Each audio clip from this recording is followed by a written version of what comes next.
Bien, estamos de vuelta con Iván La Negra. Hola Iván, ¿cómo estás? ¿Qué tal? Muchas gracias por la invitación. Gracias por venir. Acaba de publicarse la primera parte de la base de datos de pueblos indígenas que debe ser utilizada para saber a quién se debe realizar la consulta previa. Cuéntanos qué te parece, cuál es tu opinión sobre los pueblos que se han incluido y sobre los que todavía no se han incluido. A ver, quizás lo primero es contar de qué trata esto de la base, ¿no? Como sabes, efectivamente el Perú hace ya algún tiempo suscribió un convenio, el 169 de la OIT, y ese incluía una categoría nueva para nuestra legislación, que es el concepto de pueblo indígena, que es un concepto mucho más amplio y distinto al de comunidades campesinas y nativas, que eran los términos que se usaba aquí normalmente para hacer referencia a lo que es la diversidad cultural. Pero esta base de datos lo que hace es organiza la información que tiene el Estado disponible a través de esta categoría de pueblo indígena, ¿no? Y lo que ha hecho esta publicación, que se ha hecho hace algunos días, es primero ratificar la identificación que ya el Ministerio de Cultura había hecho en el año 2012 de 52 pueblos indígenas, 48 en el ámbito amazónico y 4 en el ámbito andino. Y estos 52 pueblos indígenas que están en esta base ya son reconocidos como parte de la diversidad cultural, la riqueza cultural del país. El segundo paso es identificar dentro de cada uno de estos pueblos cuáles son las organizaciones que forman parte de cada uno de ellos. Y en este caso se ha incluido ya la información de 5 de estos pueblos, ¿no? Los pueblos Achuar, Huampis, también están los Aguajún, los Candoshi y los Jíbaro. De estos 5 pueblos se recogió información que identifica a 304 comunidades nativas que forman parte de estos pueblos. Con lo cual estaría pendiente todo el resto del ámbito amazónico, más los 4 del ámbito andino, ¿no? Entonces digamos que eso es una noticia sin duda positiva, en el sentido que es un primer paso en el proceso de desarrollo de esta base, pero también abre varias dudas sobre cómo es que se va a continuar el proceso de incorporación de la información que está faltando de este resto de pueblos, en particular los que están ubicados en el ámbito de los Andes. Tú tenías esta discrepancia cuando fuiste viceministro, ¿no? Entiendo, con el ministro Merino, porque tú considerabas que había una serie de pueblos quechohablantes que debían ser incluidos y él consideraba que no debían ser incluidos. ¿En qué va esto? A ver, creo que lo que la base de datos hace es ya zanja la discusión sobre si hay pueblos indígenas de origen andino en el Perú. El reconocimiento de estos 4 pueblos, Quechua, Aymara, Jácaro y Uro, ya, digamos, ratifica el compromiso del Estado con la incorporación de estos pueblos dentro de su reconocimiento formal. Claro. Ahora, el siguiente paso, y ahí efectivamente hay una discrepancia, es cómo hacer la identificación de los derechos colectivos y de las organizaciones, en este caso las comunidades campesinas, por ejemplo, que deben ser incorporadas dentro del proceso de consulta. Y ahí mi posición, efectivamente, y la del equipo que tenía a cargo, el equipo técnico que tenía a cargo, es que era muy importante empezar con una base que incorporara la mayor cantidad de comunidades en virtud de la información disponible. Pero efectivamente habían, sin duda, discrepancias en el sentido de que, por otro lado, se decía que esa información que teníamos no era suficiente, que faltaba más información. ¿Qué información se decía que Por ejemplo, faltaba? un tema que sin duda va a ayudar al proceso es el censo agropecuario que se ha culminado el año pasado y cuya información se está venido procesando durante el primer semestre de este año, y que incluye dentro del censo agropecuario una información específica sobre las comunidades campesinas y nativas que podría contribuir a tener una mayor claridad respecto del tema de la incorporación de las comunidades dentro de esta base de datos oficial. Pero ahí venía la discrepancia, desde mi punto de vista. El año pasado era que con la información que ya existía en ese momento era suficiente como para empezar el proceso de reconocimiento, mientras que otro sector decía que no, que mejor no, mejor esperar. Creo que la decisión que finalmente se ha tomado es la de ni siquiera utilizar la información disponible el año pasado. Tampoco se está todavía usando la información del censo agropecuario, y más bien se ha dicho esto de que se va a ir resolviendo caso por caso. Lo cual creo que tiene una serie de problemas, ¿no? Porque en primer lugar mantiene la situación de incertidumbre. Es decir, si ya hay información suficiente en algunos casos, creo que valdría la pena empezar con un reconocimiento mucho más amplio de estos 4 pueblos indígenas. En el caso de los Uro, por ejemplo, que están en el lago Titicaca, creo que no hay ninguna duda es un grupo muy acotado, es muy fácil hacer el trabajo de reconocimiento. En el caso del pueblo Jácaro, que está acá en la Sierra de Lima, que está cerca a la zona limítrofe de Lima con la sierra, y el otro ámbito de Junín, pues ahí hay mucha claridad, deberíamos tener ahí un proceso de reconocimiento, ¿no? Y una cosa que sí trae interesante esta publicación de la base de datos es que se hace referencia de manera expresa al nombre de algunas denominaciones que se han usado para identificar aparte de los pueblos quechuas. Por ejemplo, se hace referencia a los cañaris, expresamente en la base, con lo cual yo diría que ya la posición del Estado es que los cañaris son sin duda una población que es parte del pueblo indígena quechua y que por lo tanto tiene derecho a la consulta. También se hace referencia a los quero, también se hace referencia a otros grupos en este listado. Entonces yo creo que ese también podría ser un paso importante, ¿no? Que estos grupos que están claramente identificados también sean incorporados, ¿no?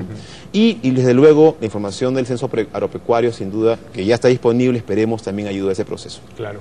A mí hay una cosa que me llama la atención. Hace unos días tuvimos acá a Beatriz Merino, y Beatriz lo que nos decía es que el tipo de oposición que uno ve del lado empresarial a la consulta previa no es el mismo en el sector minero y en el sector petrolero. Parece que el sector petrolero es mucho más receptivo al tema de la consulta previa que el sector minero. ¿Tú percibes lo mismo? Y si es así, ¿a qué crees que se debe? Primero, una cosa importante, ¿no? En ese sentido, porque además he escuchado algunas voces que hablan ya de la muerte de la ley de consulta, de que ya no hay ninguna posibilidad de aplicación. Bueno, hace algunos días Perupetro ha publicado el primer plan de consulta, consensuado además con las propias organizaciones indígenas, en ese caso son organizaciones Ashaninka, Xéninca, Yaminahuas, de la zona de Ucayali, ¿no? Respecto al lote 169. Este plan de consulta lo que tiene es un conjunto de pasos para que a fin de diciembre, se entiende, se culmine el primer proceso de consulta respecto a un lote petrolero. Entonces, lo que vemos ahí, y uno lee ese plan de consulta, es una herramienta muy clara, operativa, que uno siempre puede pensar en mejoras, pero que ya es una herramienta operativa, por lo tanto, demuestra que ya hay un camino, que ya se empieza a trabajar y que efectivamente en el ámbito de hidrocarburos pareciera que hay un rumbo ya muy definido sobre cómo ir avanzando en el tema. Creo que esa combinación de una entidad como Perupetro, que está comprometida con el tema y avanza con el tema, más un sector, en ese caso del ámbito privado, también interesado en ese tema. Y yo creo que tiene que ver con las experiencias de este sector, porque muchas de estas empresas son, digamos, parte de empresas con una presencia global. ¿Te refieres al sector hidrocarburos? Al sector hidrocarburos, exactamente, que tiene una presencia global y que por lo tanto tiene una experiencia muy amplia respecto a estos estándares. De hecho, muchas de estas empresas tienen ya incorporados como parte de sus prácticas estándares propios que incluyen los temas de consulta. Creo que en el sector minero la situación es diferente, ¿no? Porque aquí hay, digamos, empresas de diverso tipo, grandes, medianas, inclusive la pequeña minería, que tienen, digamos, características muy diversas y también prácticas y mesas muy distintas respecto al tema de la participación en la consulta. Creo que además eso se mezcló con esa preocupación que existía respecto a la crisis económica y a que eso implicaron un retraso de las inversiones. Creo que esos dos factores lo que han hecho es, digamos, hacer que se tome esa decisión de esperar en el tema minero, ¿no? Pero el tema es que eso sigue manteniendo la incertidumbre y tarde o temprano vamos a tener que tomar una decisión. Y mi impresión es que cuanto más pronto se tomen decisiones y se den señales más claras, tanto a todos los actores, en particular a los pueblos indígenas, de que cuál es el camino que se va a seguir, es mejor para todos. Ahora, lo que también es cierto es que, a ver, las empresas que tienen a las que les preocupa el tema de la consulta previa, también tienen de qué preocuparse, ¿no? En una encuesta que sacó el Comercio, si mal no recuerdo, fue el lunes, que era una encuesta a gerentes, se preguntaba cuál es el principal problema que ves para hacer inversiones y el 80 y pico % decía la burocracia. Entonces, claro, es también entendible que si a eso además se le suma un fuerte movimiento antiminero, es entendible que las empresas también les preocupe este tema, ¿no? Entonces, yo creo que, por ejemplo, sería interesante que tú nos cuentes cuánto podría estimar una empresa, primero que va a demorar uno de estos procesos de consulta previa, y segundo, cómo es que la empresa debería o podría participar en ese proceso, ¿no? A ver, hay casos como el del lote 169 que se están haciendo incluso antes de que el Estado licite el lote petrolero, con lo cual la empresa, cuando llegue, va a tener ya las cosas claras respecto a los compromisos con las comunidades nativas en ese caso. Si es que lo hizo bien el Estado. Si es que lo hizo bien el Estado.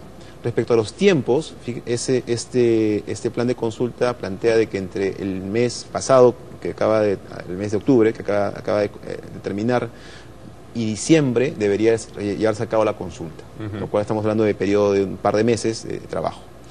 Podría ser un poco más, un poco menos, dependiendo de las características de cada proceso, ¿no? El reglamento establece un plazo máximo de 120 días, ¿no? Digamos que eso es para tener una idea de plazos. Ya. Lo bueno es que en este caso, como está ya calendarizado y hay un compromiso con las nuevas comunidades, creo que este plazo es real, es decir, que en diciembre debería estar terminando este proceso. ¿Qué pasa si no se cumple ese plazo? Podrían prorrogar, tendrían además espacio para prorrogar, dado que todavía no están usando el máximo del tiempo establecido, podrían establecer alguna prórroga.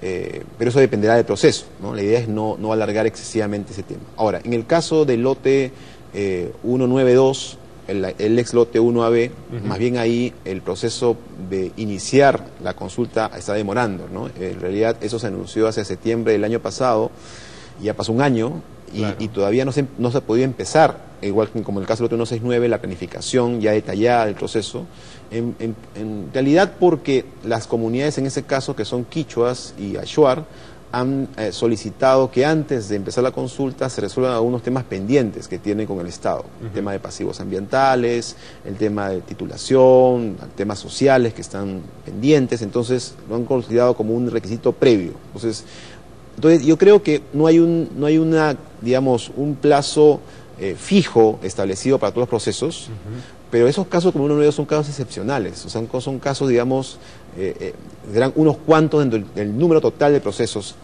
más bien la mayoría, como el proceso de Maijuna, que también ya culminó, que es el primer proceso de consulta para la creación de una área de conservación regional, que se ha llevado en el marco de la ley y reglamento de consulta, que demoró apenas unos meses, va a ser básicamente la norma, ¿no? Entonces, entre 2 a 4 meses podría ser un tiempo aproximado, promedio de los procesos de consulta. ¿Y cómo? Pero realmente, ¿con cuántos recursos cuenta el Estado para hacer esto? Porque, a ver, en el momento en que esto se vuelva masivo, claro, yo entiendo la preocupación de que, a ver, todos conocemos la historia de, no sé, no hablemos de una inversión grande, hablemos de abrir una pequeña bodega. Uno va, dice que la licencia de funcionamiento te la tienen que entregar en, no sé, 30 días y uno termina pues un año esperando la licencia, ¿no? Eso multiplícalo por varias veces cuando se trata de un proyecto enorme, ¿no? Entonces, ¿realmente el Estado cuenta con los recursos para que estos plazos se cumplan? Porque si no, tenemos un problema tremendo, ¿no? Y las empresas sí tienen por qué preocuparse. Tiene recursos limitados, o sea, su capacidad de recursos son sin duda limitados. De hecho, parte de las políticas que se llevaron a cabo en el Ministerio de Cultura era promover el desarrollo de capacidades dentro de los sectores para que pudieran llevar a cabo este proceso. Si hay un sector que es particularmente crítico, es el sector energía y minas. En este caso incluye tanto Perupetro como el propio Ministerio. Mi impresión es que Perupetro ha avanzado de manera muy interesante respecto a la generación de capacidades básicas para llevar a cabo este proceso. Digamos, la muestra de esto es la reciente aprobación del plan de consulta en el caso del lote 169. Mi impresión es que el ámbito minero requiere desarrollo, ¿no? Sin duda esto va a implicar una gran presión del sector en estos temas. De ese sentido sí tiene, digamos, lógica que exista un proceso ordenado y paulatino, pero claro, respecto a cómo ir avanzando en el proceso de consulta. De hecho, no se trata de empezar a hacer miles de consultas desde un inicio, ¿no? Se trata de seleccionar efectivamente en una conversación, además con las personas indígenas, ¿no? De cómo vamos a ir avanzando en la implementación de este proceso. Pero para eso primero hay que tomar la decisión, es decir, mira, vamos a avanzar en estos ámbitos, estos son lugares donde vamos a realizar las consultas. Yo elegiría, por ejemplo, ¿no? Si tuviera la posibilidad entre el sector de energía y minas, 3 o 4 áreas claves dentro del área andina, donde sé que hay un proyecto minero, y empezar a trabajar con las comunidades en estos proyectos, y luego, una vez que recogiera las experiencias y las lecciones de estos proyectos, empezar a avanzar con otros. Claro. Digamos, ese sería lo ideal, ¿no? Pero si no tomo decisión sobre cómo empezar y lo digamos, postergo, en realidad también estoy postergando los problemas. De acuerdo, perfecto. Muchísimas gracias, Iván. No, a ti, muchas gracias. Bien, vamos a una pausa.